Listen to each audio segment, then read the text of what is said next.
L'amour de Dieu de loin surpasse ce qu'on peut dire. Un cœur humain, il est plus grand que les espaces. Même en l'abîme, il nous atteint. Pour le péché de notre monde, Dieu nous donna Jésus. Il nous pardonne aux paix profondes, il sauve les perdus. Verser de l'encre dans les ondes, changer le ciel en parchemin, tendez la plume à tout le monde et que chacun soit écrivain. Vous dire tout l'amour du Père ferait tarir les eaux et remplirait la place entière sur ces divans.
Rassemblés autour de la dépouille de Eba Guy,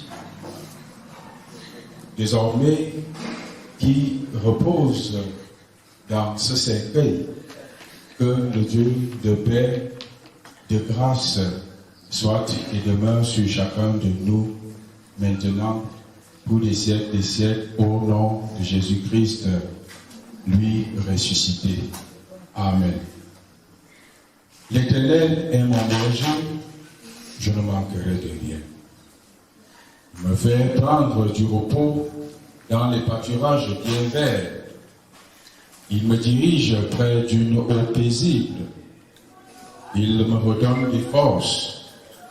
Il me conduit dans les sentiers de la justice, car tu es avec moi.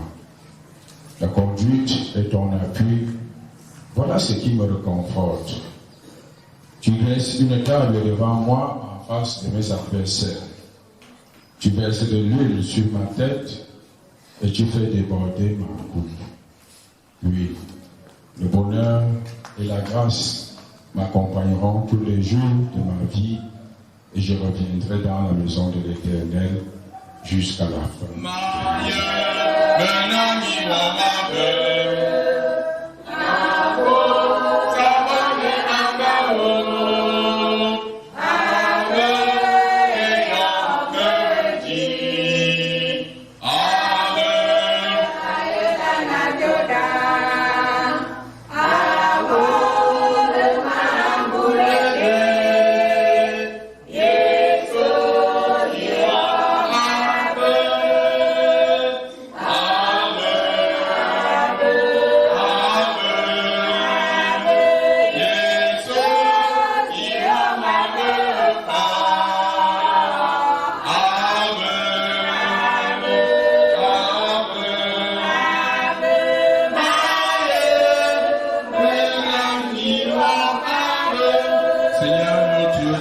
et notre Père, toi qui es l'alpha et l'oméga, c'est toi qui nous as donné qui est bas, et aujourd'hui tu le reprends, que ton nom soit glorifié à jamais.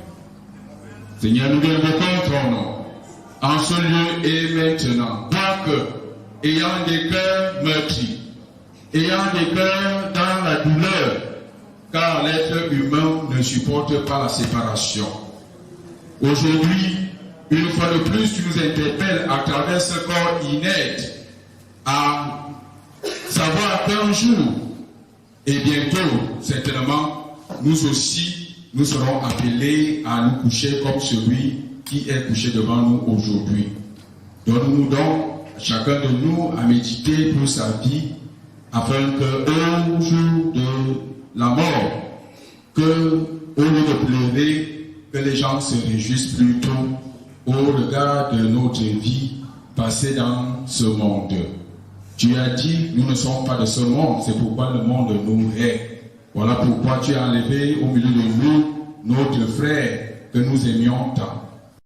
Et nous voulons te confier dans ce moment afin que tout ce que nous allons faire et dire ne concourt qu'à ta seule gloire.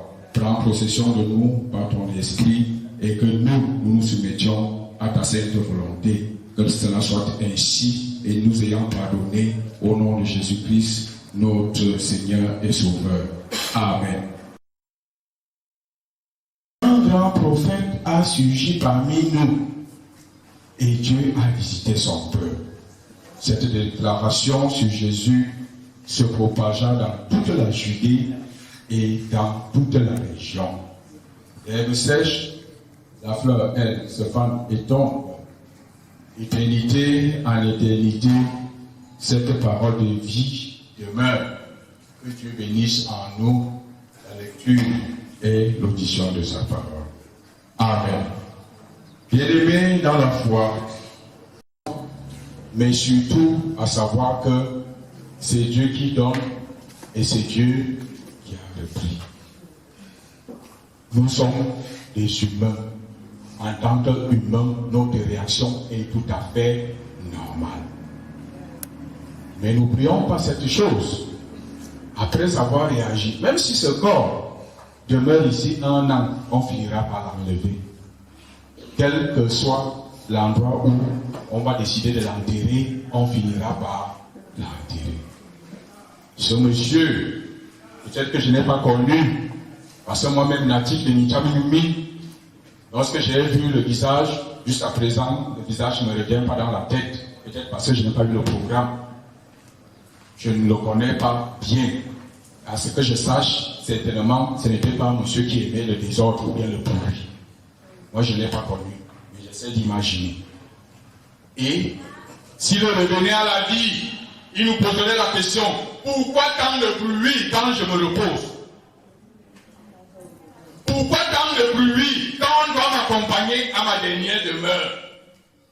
Qui parmi nous peut répondre à ces questions? Nous qui le l'aimons tant, nous qui le défendons tant.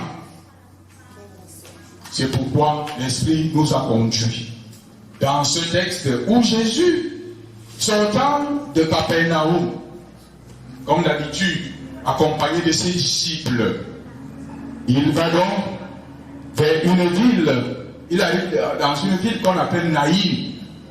Et en chemin, il croise un groupe d'hommes qui portaient un jeune homme qu'on conduisait vers la tombe. Ne me demandez pas dans quelles circonstances le jeune homme est mort. Était-ce de suite d'une maladie? Était-ce de suite d'un accident? Était-ce de suite, je ne sais quoi, de corona? Mais ce jeune homme était mort. Fils unique de sa mère. Les hommes qui le portaient étaient en larmes. Puisque à l'époque, on disait, lorsque tu n'avais pas un grand nombre dans ta famille, il y avait des gens qu'on appelait les pleureurs. On allait les louer. Je ne sais pas si ça existe aujourd'hui. Les pleureurs, leur travail, leur activité principale, c'était allaient pleurer au deuil des autres, mais avec quelque chose dans la poche. On les avait loués. Ils avaient donc quelque chose dans la poche et ils devaient donc pleurer. C'est pour ça qu'on les a loués. Ils pleuraient donc. Mais il n'y avait pas d'autre rumeur à côté en dehors de ces pleurs. Voici donc Jésus qui arrive avec sa coupe. Il croise donc ce deuil. Sans me dire, il dit à la veuve, va, ne pleurez pas. Les paroles de consolation. Jésus-Christ, maître de l'univers, possesseur de toute vie, dit à une femme et pleurez, madame, ne pleurez pas. Que celui qui a des oreilles pour entendre ce que l'évangile dit aujourd'hui. Amen. Notre Dieu, toi qui nous as réunis aujourd'hui autour de cette dépouille, nous ne savions de quoi tu allais nous adresser.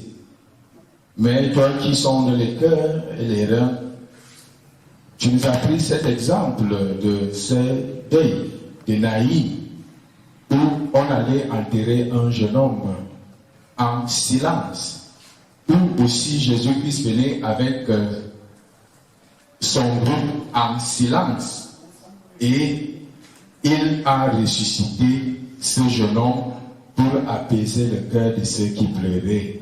Aujourd'hui nous pleurons, tu nous as rassurés que demain nous serons dans la joie, car tu nous ressusciteras si nous aurons cru en Jésus-Christ. Ces paroles, nous te supplions qu'elles demeurent dans nos cœurs et qu'elles nous guident tous les jours de notre vie. Au nom de Jésus-Christ.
Zamba